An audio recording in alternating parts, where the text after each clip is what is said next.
Hi guys, welcome to PhoneArena. This is Basil and today I'll be taking you through a video review of the HTC Wildfire S. The Wildfire S is a successor to the hugely popular Wildfire, a handset that brought Android as well as HTC standard build quality to the masses. If we had one criticism of the handset, it was the screen. So HTC have brought us this model with a better screen and a host of other improvements across the board. Starting with design, we can see the screen size is the same at 3.2 inches. However, the resolution's improved, 320 by 480. This is really noticeable. Pixel density is great and everything looks really sharp. The LCD display's colors are really nice and vibrant and brightness is good. So outdoor viewing is pretty good overall. Below the screen are 4 capacitive buttons, while up top you've got a grill, which is trademarked to a lot of HTC handsets these days. To the right hand side there are no buttons at all, while to the left you've simply got the volume rocker and the micro USB port. Flip the phone up top and you can see a power button and a 3.5mm headphone jack, while on the back itself we've got the white version of the unit. It also comes in dark grey, and a 5 megapixel camera along with a single LED flash and a loudspeaker. Overall, our white unit we felt looked a little bit cheap. However, we know the grey unit looks a bit more robust, and certainly the handset feels very sturdy in the hands.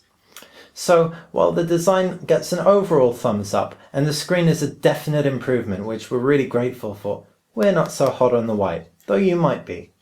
HTC Sense 2.1 runs on top of Android 2.3 to power everything along on the HTC Wildfire S. This is really similar to the Desire, so check out our Desire review for more in-depth look. However, superficially what we can show you now, you've got your standard HTC experience with some cool improvements such as a quick settings tab in your notifications bar and apps drawer which is staggered. As for your widgets, these are your standard, really high quality HTC fare bespoke for your phone, which is fantastic.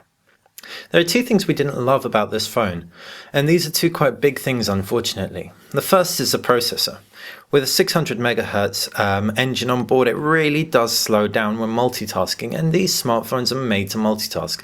This is pretty unacceptable from a manufacturer like HTC, who makes such cool widgets that you really want to use, but just can't because if you use too many, it slows down the handset too much. So that's the first thing. So this is mainly for light to moderate users, definitely not power users. If you're looking for a handset which is really easy to type on as well, given the 3.2-inch screen, this isn't it. The keyboard on board in particular gave us some real problems. While on the one hand in portrait mode it's way too small, we'll naturally default to landscape mode, and then once we type our message and then press enter, what we'd always find ourselves doing instead of pressing enter is hitting the capacitive button to the right. Now it might seem like a little niggle and you might just have to be mindful of it, but this happened way too often for comfort. Alternate keyboards will help fix this, but HTC are normally very good at providing out-of-the-box solutions. Now we can get on to the good stuff, and we'll start with the camera. The Wildfire had a very mediocre camera, but the Wildfire S really does improve on that. You have the standard HTC camera interface, which is all well and good, nothing special, giving you access to some special effects and key changes, but what you also have is the actual output itself. Now this is much better. Taking a look at a macro shot, for example, we can really see detail levels very good indeed, with nice contrast levels as well. Colours are a little bit undersaturated at times, however, for the most part do perform well, and it really is a huge improvement. With a single LED flash on board, it also is pretty good to use in all kinds of situations. As far as video goes, it doesn't fare quite as well with a 640 by 480 resolution recording. We can see from the capture that it's not the smoothest, so with a dodgy frame rate we're not in love with the video recording on the HTC Wildfire S, and so it's best suited to the handset itself, not exporting. As far as video playback on the handset goes, given the improved screen resolution, it's actually pretty feasible despite the small size, so we'd say this is best suited for 20-minute episodes on the train and maybe not feature films, but it's still usable. Using the handset as a music player is also a really feasible option. You've got your cool HTC widgets, which let you do everything with your music. Click the link through to the application itself. You can browse music in various means, but what it also has is a micro SD card slot on board, so you can expand up to 32 gigabytes, which is great.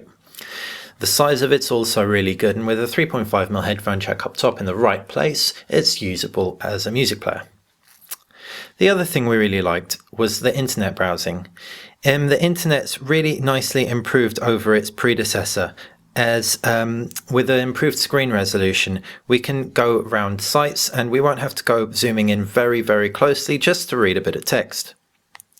Multi-touch works very well, and despite the 3.2-inch screen being small, it's still not too small to make it a really good experience. Sadly though, with the underpowered processor, it would be unrealistic to expect Flash video to play smoothly on board. As far as other connectivity options go, you have GPS, Wi-Fi, 3G, and Bluetooth as well. This makes a handset overall very well connected and the interface a very mixed bag, which we really want to like more, but can't get over the slow processor speed and, in addition to that, the pretty unusable keyboard.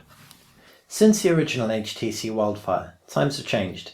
There are a host of cheap Android handsets on the market, some of which are actually pretty good.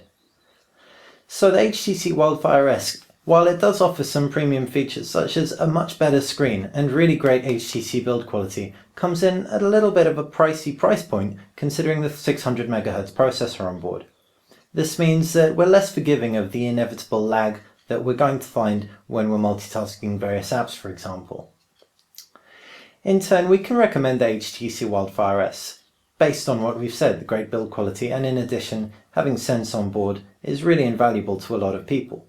However, if you're looking for an alternative, you might want to wait for the upcoming Sony Ericsson Xperia Mini line, or alternatively look at the Samsung Geo, which comes in at a lower price point. Thanks for watching PhoneArena. This has been our video review of the HTC Wildfire S. For more on this and other handsets, please check out PhoneArena.com.